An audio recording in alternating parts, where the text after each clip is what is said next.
There we go. All right. Look at this crew live streaming NHL Draft Lottery Night. I can put the name tags up, I guess. Boom. How There about you go. that? There we go.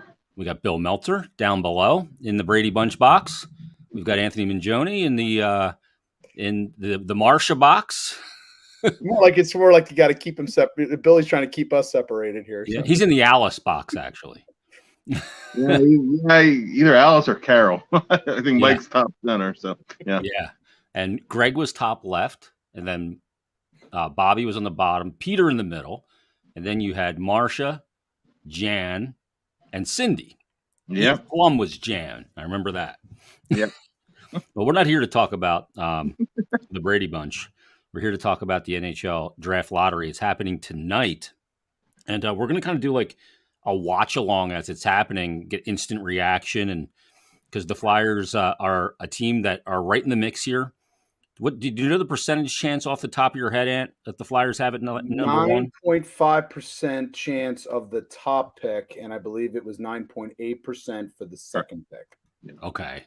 Let me bring up my end button on my computer is like really not cooperating. I had to take it off today and clean it. So I'm going to get out the Draft Lottery Simulator first. We got to give that a crank. And we're also going to give the odds. We'll take a quick look at those as well for the NHL Draft Lottery. Now, back in 2017, Bill and I talked about this. And when I went back and looked at it, I was surprised because in 2017, the Flyers had a 9.2% chance to move up to number one and a 9.4 or 8.5% chance to move up to number two. And they went up with that 8.5 to number two. So it's not out of the out of the question here. No, I don't think it's out of the question. It's going to be, I think the most likely slot, and I think Bill will probably agree with this, seems to be 5 most likely in this circumstance. And I still think the Pickens, it's still being in the upper end of the draft is where you want to be, obviously. And I still think going to be some pretty good players. I don't know if necessarily after you get past maybe 4 or 5, whether or not we see a player you would say, oh, immediately you're going to put him right on the Flyers roster. But, it's something that, you definitely want to, if you could shoot for as high as you can get, there's some good gets, I think, at the upper end of the draft for sure. And the other thing, too, is that after Wright at number 1, I mean, 2, 3 could go on either order, whether it's Slafkovsky or Cooley. Yeah. But really after that, it's kind of wide open as to how the next few picks may play out anyway. So, you might get the guy you want anyhow. Yeah.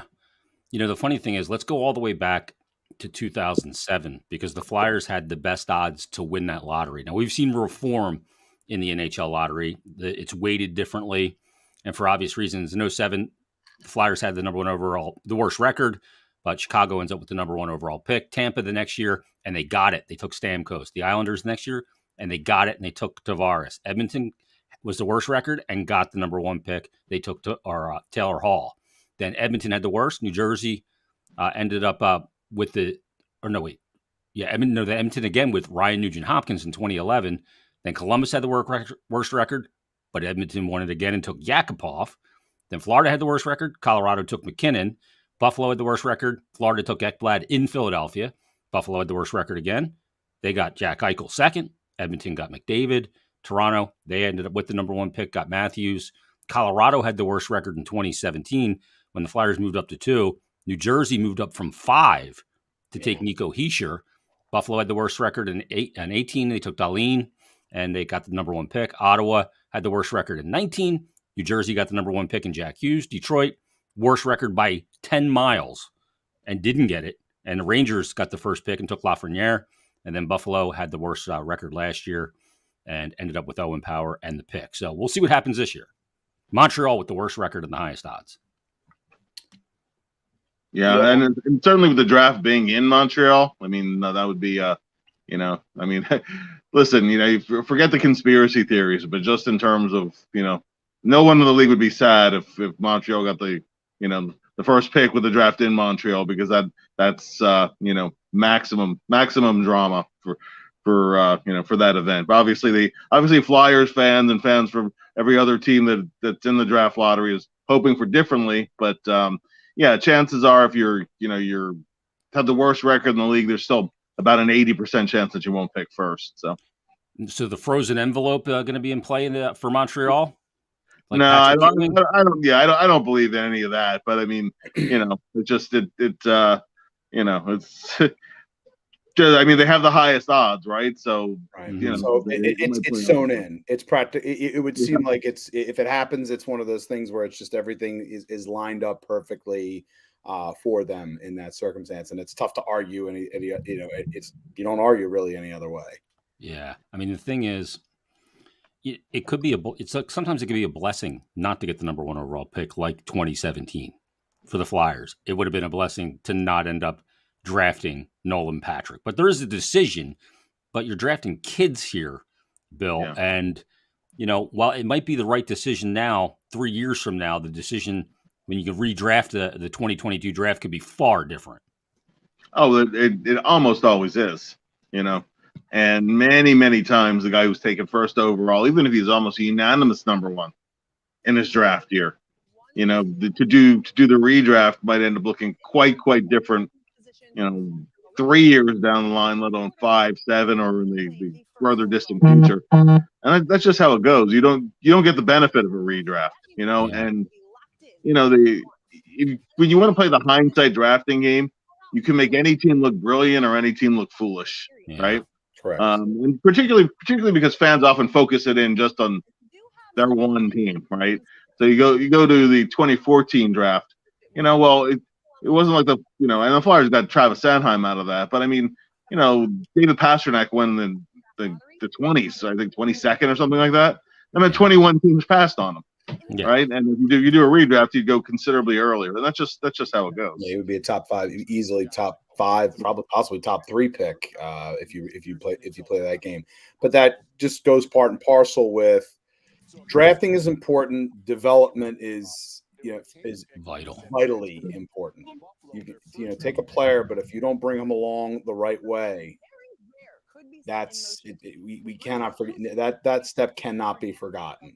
Yeah, I agree. And I think part of it is you have to have a philosophy and you have to be pretty rigid with it. You have to be ready to pivot at the drop of a dime, but you have to have your core beliefs on what you're trying to build and draft to it. Like I always bring up the Pittsburgh Steelers. Their DNA and their identity is so ingrained. They have stability in management, stability in coaching. I mean, there's been 3 coaches in our 3 lifetimes total, right? And they know what they are. They draft to it. And if they find out that when they drafted to it and the guy didn't turn out to be their DNA, see ya, gone, right? Yeah. That's what you have to do. There's Chuck Fletcher. Let's listen in a little bit to the ESPN broadcast.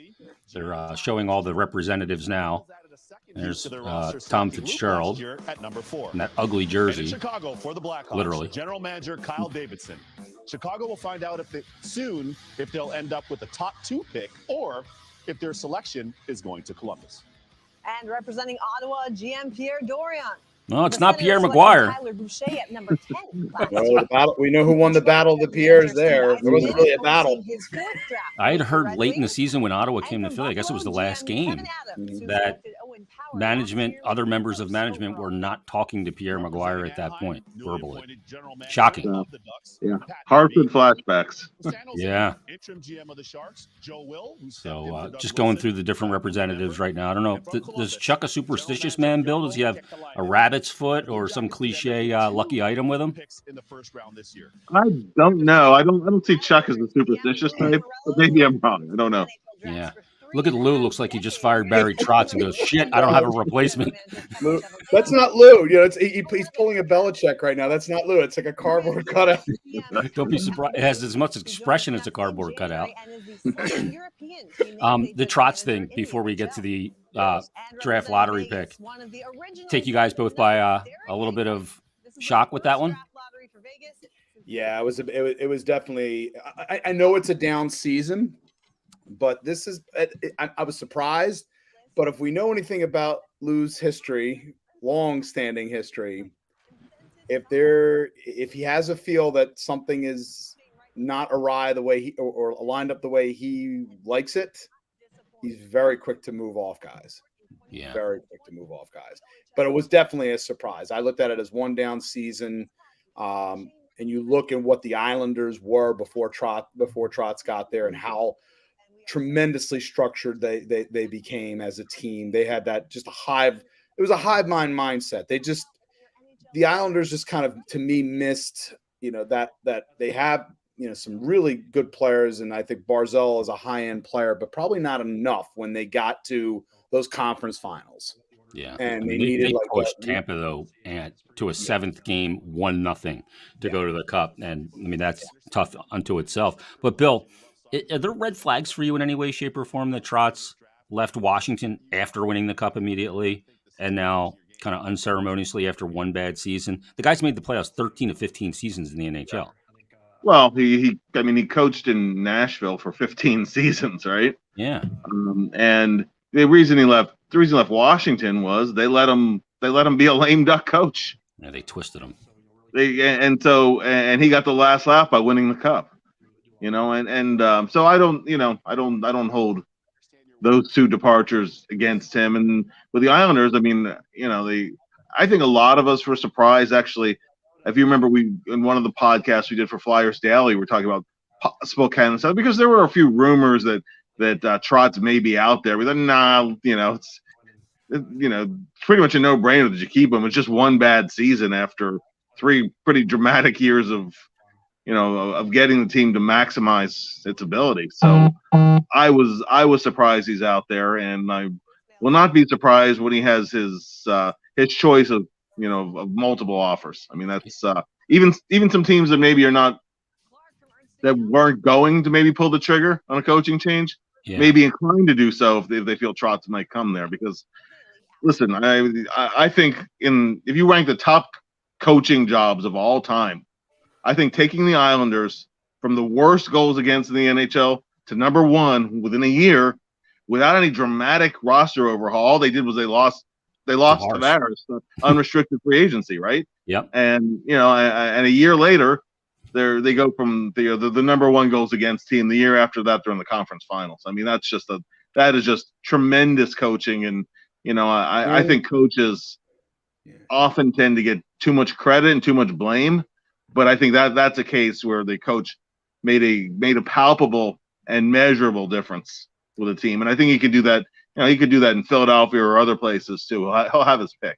I think the key thing too is the fact that he just everywhere he goes, it's a strong culture that he builds. Yeah, and I also feel like the players seem like they have, real ownership of it, and you hear that, and there's a kind of there's a definite connect between the coach and the players, and that's something I think that's extremely important, and why his teams have performed as well as they have, and why he's been in the league why he's coached in this league for so long.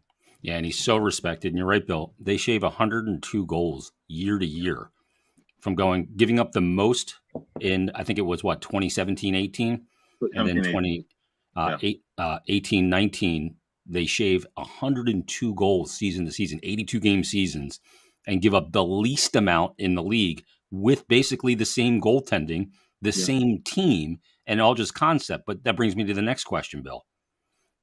Barry Trotz doesn't necessarily coach the most high-flying, exciting brand of hockey. It's winning hockey, and that's always fun. Yeah. But it is not high-flying. It's not what you're seeing from the Florida Panthers or the Toronto Maple Leafs or the Edmonton Oilers that can put up a touchdown and an extra point on you. But it's winning hockey, but it's not the most exciting hockey. No, not necessarily. But on the flip side, it wasn't like his Washington teams when he had the horses were lacking for scoring. And you take a young player like Kuznetsov was still a young player when he took over in Washington. He didn't stifle him, right? He became a highly productive player. So if you have guys there that can score, they'll score. He just demands that that you quote unquote play the right way, and everybody has to buy into back checking and that kind of thing, playing with discipline. So I mean, I don't think that the two are necessarily exclusive. I just think that it's been somewhat part and parcel with the rosters that he's had. I mean, a guy like Barzal, maybe he's not competing for, the Art Ross Trophy, but he certainly has become a productive NHL player with trust. But no, it's not necessarily, a real exciting, the most dynamic up tempo, fly up and down the ice kind of a style. But as you said, it's winning hockey, and I think ultimately, playoff hockey still, as you get deeper into the playoffs, I think still kind of tends to lean that way anyway. Although scoring has been up in the first round here. Here comes the first, is this the box here? Bill Daly, Jamie Hirsch, and Kevin Weeks. And Bill, nice to see you. Let's listen in now. For being here. Nice to see you guys. See you. So this year, the draft lottery is a bit earlier than in years past. Why? Well, I think our GMs by nature are very, very competitive, and I think they want as much time as they can to prepare with their scouts for the draft, particularly when you're talking about very high picks. And what's the league hoping to accomplish with some of these rule changes? Well, I think the reduction in the number of draws and then the limitation on move-ups were both meant to reduce the number of low-finishing clubs that fall dramatically in the draft and to impact the magnitude of that fall. Okay, without further ado, let's find out the results of this year's NHL Draft Lottery. Bill, the floor is yours. I wish all 16 clubs participating in the draft lottery good luck, and let's get this underway. All right, here we go.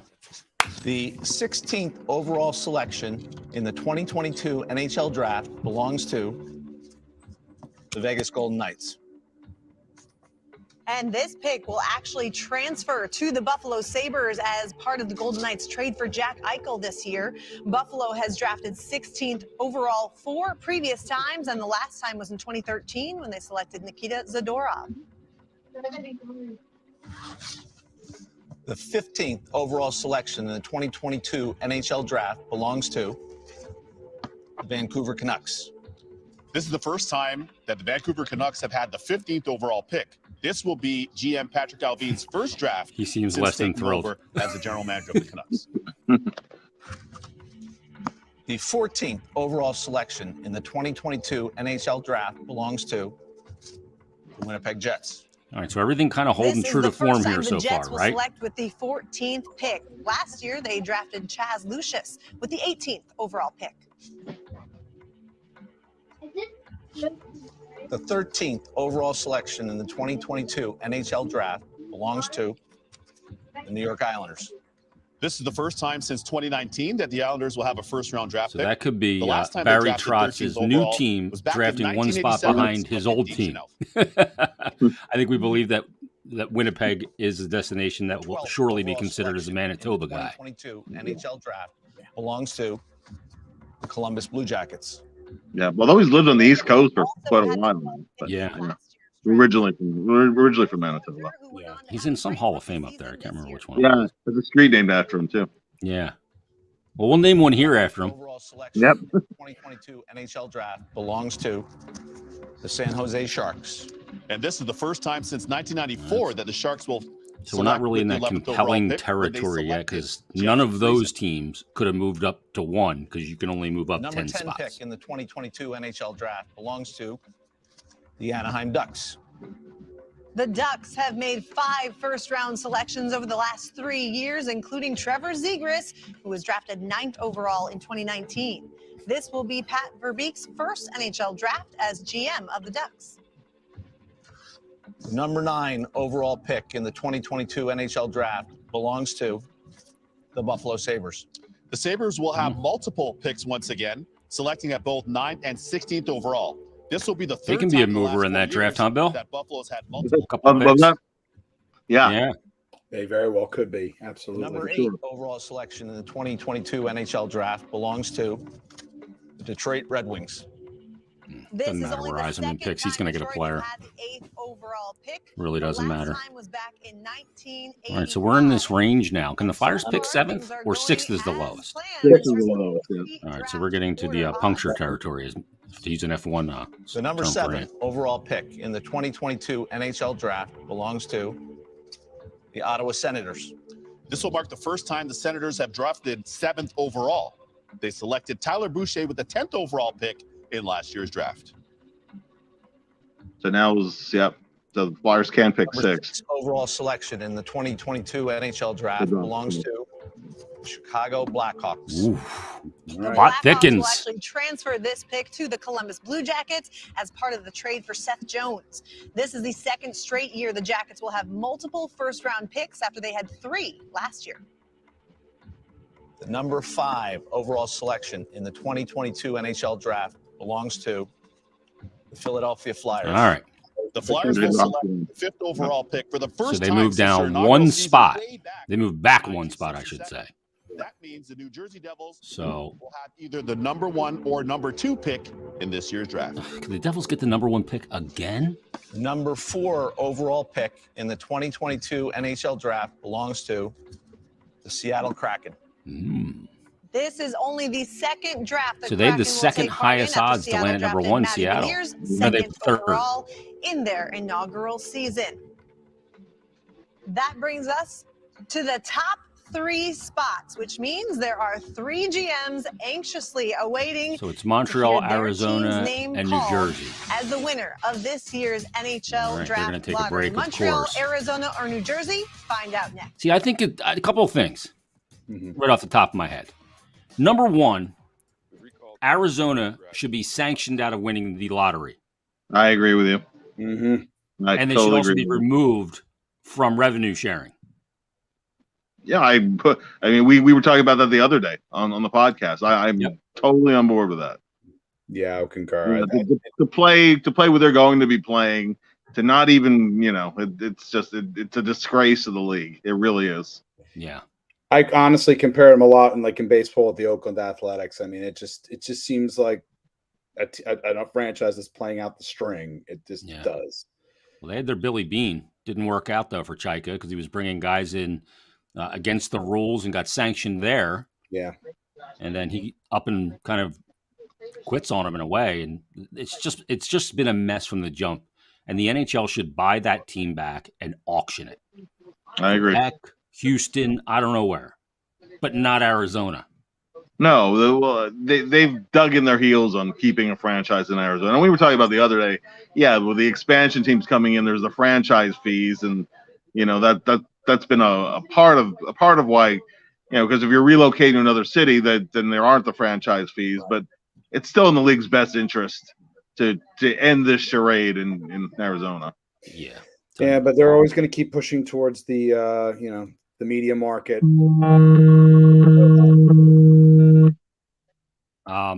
So number 5 for the Flyers is where they're going to draft. We do know that. We don't know who the top 3 teams are going to be yet.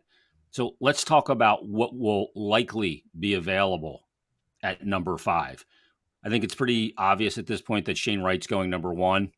Yeah. And then you kind of get into some decisions for teams to make, whether that's Slafkovsky or, there's all different guys. Logan Cooley, Nemec, Savoy. Who's going to be there at 5? Could Logan Cooley be there at 5? I don't think so. I don't think Cooley gets to 5. You might have either the 2 top-ranked defensemen may be there. Kamal, if you believe in him, if you believe he's going to be a goal scorer in the NHL, I think he'll be there at number 5.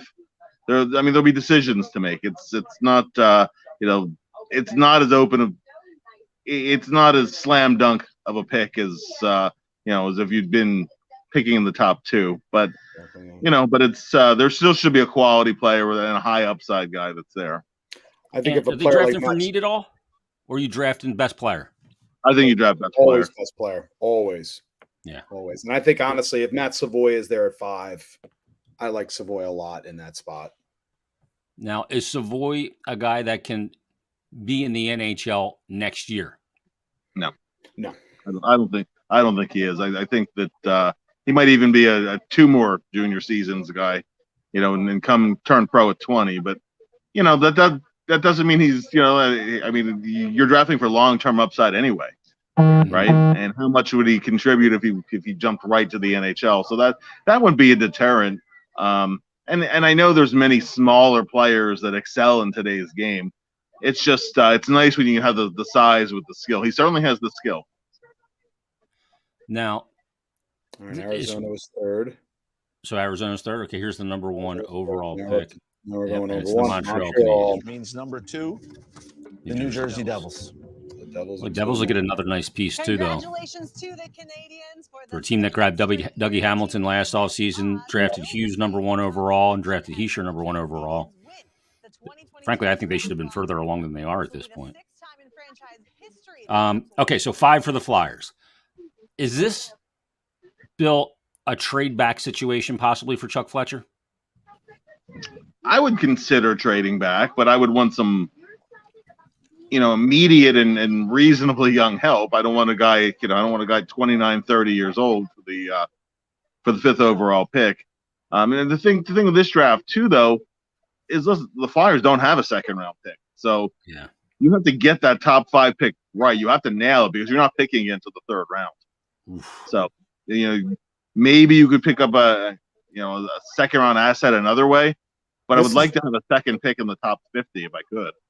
This is the way I would look at this: is that if there is if someone in the teens falls in love with a player that's in the top 5, and you think you could potentially recoup, you get a mid-round 1st round pick, and you get a 2nd, and maybe something that goes. I mean, I'm doubtful. I think 2023, everybody's in love with the 2023 draft, and I think trying to get assets in this draft for next year's draft is going to be exceedingly tough. But I would certainly feel that if it's a mid-round, if you're getting if you're talking about in the teens, and you pick up a 2nd round pick because someone's in love with somebody who's falling, take advantage of that. Bill, you said 29-year-old. What if Mark Scheifele's part of that 29-year-old player? Well, it depends on what else is moving around, though. Yeah. Because there still is a salary cap to manage, and I would love Scheifele on the Flyers. I mean, Scheifele is a legitimate, guy you could play either 1st or 2nd line in this league. But it's very hard to carry Couturier and Scheifele and Hayes and have any, really have any money to just anything else. You're juggling just to do that. So, so it depends. The answer is it depends on what else will be moving around. Does Scheifele make sense though, Amp? Because he makes them better right now. Does he make him a cup contender? He's only got 2 years on his contract at going into next season at 29 years of age, and you'll have the ability to extend him after 1 year wherever he goes once that next league year kicks in. Yeah. Does he make sense as an option for the Flyers to try and move money around and acquire? He is talent level wise. If the goal this offseason is if you're trying to acquire high end talent, Mark Scheifele is that. It's the bill. But if there is another one-off move that can be made to make that happen, as Bill indicates, it's something I think you definitely want to explore. The thing is, as well, you bringing in a brand new coach with Scheifele at the same time, we have to consider sort of the chemistry that's involved in that respect in terms of what the coach's ideas and demands are. Scheifele is an offensively minded player who I think defensively can be sometimes he could be better, but what you're getting with him in terms of I think he's an upper echelon offensive player, and I would certainly explore it. Are there any other guys that you can think of off the top of your head, Bill? This is kind of a tough question. I'm putting you on the spot. That you think would be likely targets in a hockey trade for the Flyers, either positionally or specific players. That makes sense. Positionally, they still could use another top end defenseman, another 20-minute night defenseman, because we've discussed this before that until Ryan Ellis shows, I get the optimism that he'll stay healthy, and I want to see it first. I don't trust going into another season counting on him for 20-something minutes a night after what just happened this year. If he proves to be healthy, then great. You have an outstanding and deep blue line. But I don't want to go in counting on it. Yeah. So and I would add what Ellis said as well, Bill, right? Yeah. In terms of he said this is going to be a long summer. Sure. This is going to be a long and when he does play, and is Ryan Ellis. No, we're not going to even know that till next season. And listen, Chuck Fletcher himself said, "Hey, where Ryan Ellis is by the end of June is going to have a big determination what we do in July." Yeah. And I think that's just realism, because if he's not sound, you can't chance it. So, I mean, honestly, to me, addressing the blue line is still at or near the top, and you still want to add some scoring too. But if you end up in a situation where you're looking at a similar scenario on the blue line, I think you have to deal with that, particularly with Travis Sanheim potentially being a year away from being unrestricted. I mean, that's pretty daunting, right? So, as much as the Flyers immediately need a scoring boost, unless there's some great news with Ryan Ellis, I think you might have to go in that direction. If you go D, then you're not going forward. And if you're getting, a 20-minute a night defenseman, you're not getting a star. Yeah. Like, even if you went out and you made some kind of trade and used the 5th pick in this draft and you went out and found a way to get Jacob Chikrin, you're really redundant on the left side, first of all. Yeah. And then second of all, it's still not a star player. It's not a guy that when he jumps over the boards, that scares the shit out of the opponent. And frankly, Correct. They need a guy that when he jumps on the ice, the opponent goes, okay, he's on the ice. There's not a guy on this team right now that kind of, makes the team shake in their skates. No, but Jason, I don't think there's anybody who's a realistic target this offseason. And I know people say, well, Goudreau is an unrestricted free agent. Who knows, right? But I mean, even he, he'll put up a lot of points. A ton of points this year on a great Calgary team, and he was a big part of the reason it was such a great team. And he certainly moves the needle in terms of team scoring, but I don't think he moves it enough to push the Flyers to being a contender. There's not a Crosby or a McDavid or a one guy who's going to come in and okay, this guy alone, right? This guy alone is worth however many points you want to put to it, 25 points, whatever, right? And makes you a threat. By I think the Flyers are going to have to do it. Then it comes back again to a guy like Trotz. The Flyers are going to have to be a team that moves up dramatically in goals against average. Yeah. Teams that are near the top in goals against average, even if they're middle of the pack or even towards the top end of the bottom third in goals scored, tend to make the playoffs. Yeah. That's it's very rare that a team is near the top in goals against average but does not make the postseason at all. So I think that has to be a big focus. It might not be the most exciting strategy, but I think it may be the shortest route to getting back to the postseason. Yeah, and I always say I'd rather have a team that is 16th in scoring and 5th in goals allowed. Yeah. I agree. Yeah, I agree.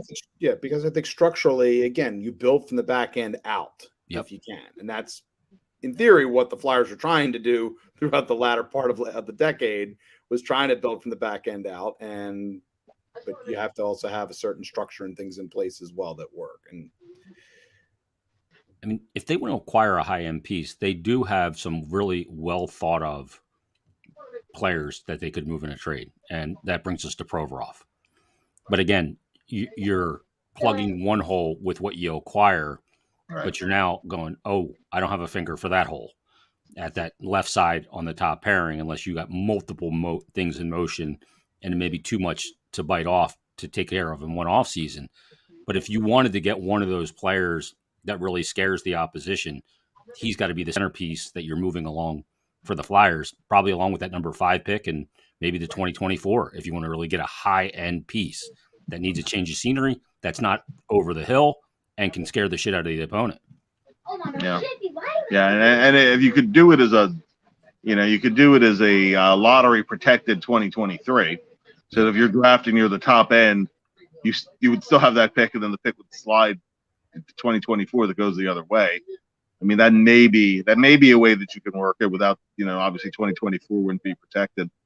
I mean, there are different ways you can take it, but any which way, any which route you look, it's not an easy offseason. It's not a clear cut slam dunk. This is the guy to go for route. And then there's the route again of okay, well, you create a little cap space, you use the 5th overall pick, you try to make some smaller moves and improve the team a little like 2019-20, where you're guys that play a role and fit a need, and then you're you would have more cap space available for the following offseason and more capital for the following offseason too, to make that move. I mean, that'd be looking at a 2-year process rather than trying to do it in 1 year. See, that's what I would, if I'm the GM and I don't have ownership going, we need to put butts in. They have all these things they have to consider coming out of a pandemic. Flyers, last time they played a home playoff game was what, 2016, 17? 20 against the Penguins. Yeah. Game 6. Yeah. I mean, because they made the playoffs, but they were in the bubble. Right. So there hasn't been a playoff, and there's a lot of gate revenue that comes obviously with being in the playoffs. This guy messaged in, Craig Dizengoff, and says the Flyers need to unload Ellis. Can't count on him. Too injury prone. Okay, explain to me how you're going to do it. You don't put out your recycling bin and just people come by and take a player with 5 years of term left at $6 million. Who just played in 4 games this season. And nobody's going to do you a favor because you're the Flyers. Right. I love that line of thinking. Well, we need to get rid of this guy. We need to get rid of that. Okay, how? Yeah, it's one thing to throw out an idea. You actually have to have a plan. Yeah, it has to be feasible, and that's not feasible. No.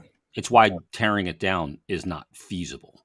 But the 2-year thing, and if you're the pulling the strings, you go in the 2-year route. I think you kind of I think the way things the last 2 seasons have gone in some ways. Some of it's happenstance, but to me, this is not a quick fix.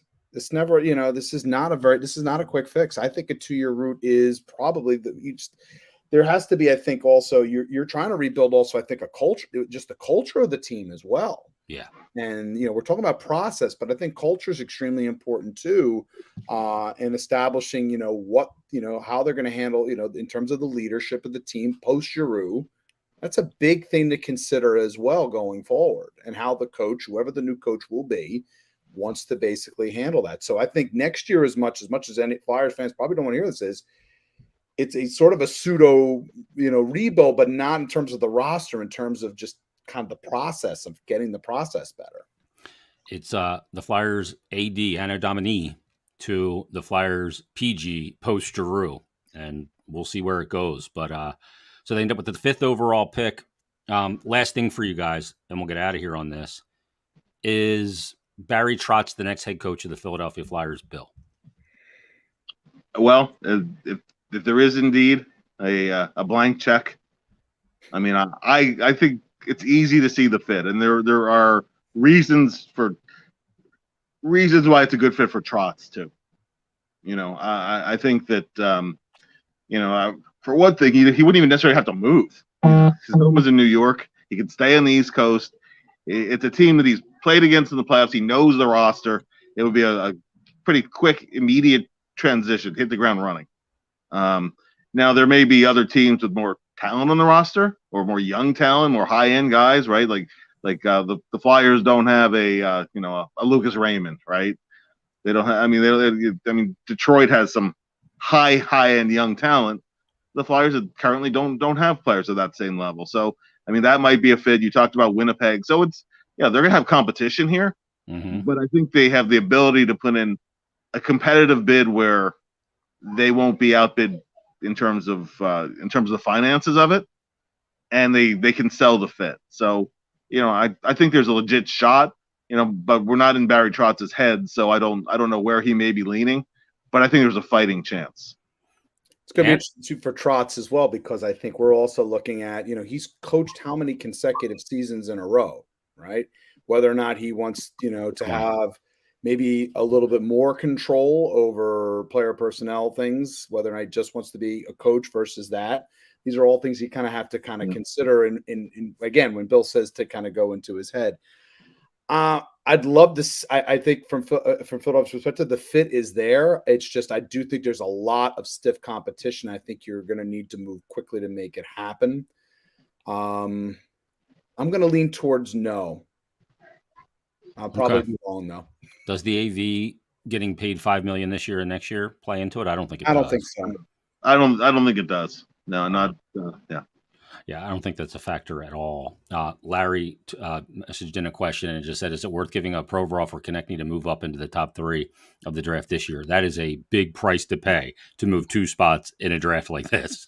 So no, No, not viable. You're looking Yeah, at if this was next year and Bedard is the stakes, then you do what you have to take, because that's a likely franchise kind of player. You do what you have to, not this year though. No. This is not the draft where you're going to be bringing. I just, getting into the top 3, I'm still even uncertain. Again, even you're talking about Logan Cooley. He's going to Minnesota next year. I believe he's committed to Minnesota. I think he's planning on playing at least a year there. So I think it's just, if you're talking like Slafkovsky, or if you think he's going to play for you, then, if you have an idea that and you really like him, that's possible. But I just don't feel like this is that draft, though, to make that kind of a move. The one thing that comes with Barry Trotz, too, if he does come here, is Mitch Korn. He's been the goalie coach along with Trotz since it all began, right? And Mitch Korn has been a goalie whisperer. Tim Dillabaugh, I think, has done a really good job here. Yeah. But Mitch Korn is one of those legendary Hall of Fame guys. Yeah, widely considered the dean of the business. He's and that would be obviously. And you look at the look at the goalies he's worked with have done. Trotz has always had good staffs. I know that there'll be assistants staying with the Islanders. At least Lou wants them to stay. But I mean, he would put together a good staff. And if Mitch Gordon comes along, that much better. Lane Lambert, the next coach of the Islanders? I think so. Probably kind of the same thing, though, isn't it? Yeah. It is, but there's a I don't know. Reardon situation here, Bill, like happened in. And that was really unfortunate, because Reardon, coming off of Trotz, winning the cup, and they struggled a little bit, and then they bring in another big name coach in Lavi. So, yeah, I mean, it's potentially that kind of scenario, but I mean, he's been lying in wait, and he's been a name you've been hearing for a number of years too. So, whether that chance will be with the Islanders or be somewhere else, but I think that chance is coming. Yeah, so. I do too. If it's not going to come with the Islanders this year, I think he's probably going to get a look from somebody this offseason. Guys, this was awesome. Even though the Flyers didn't have Lady Luck, it could end up being luck that they didn't move up. And you got to see how it plays out, and they got to draft the right player, regardless of where they pick. And they're slated at 5. We'll see if they stay there. Maybe they move up a spot or 2, or maybe they move back a spot or 2, or maybe even more. We'll see how it plays out. The draft will be coming up. What is it, July? Is it July 8th? 7th and 8th? 7th and 8th, yeah. 7th and 8th, yes. So the first round will be on the 7th on that Thursday, and then the 2 through the remainder. 2 through 7 be the next day, yeah. In Montreal. And I know Ant will be there. Bill, you going to the draft? I don't believe so.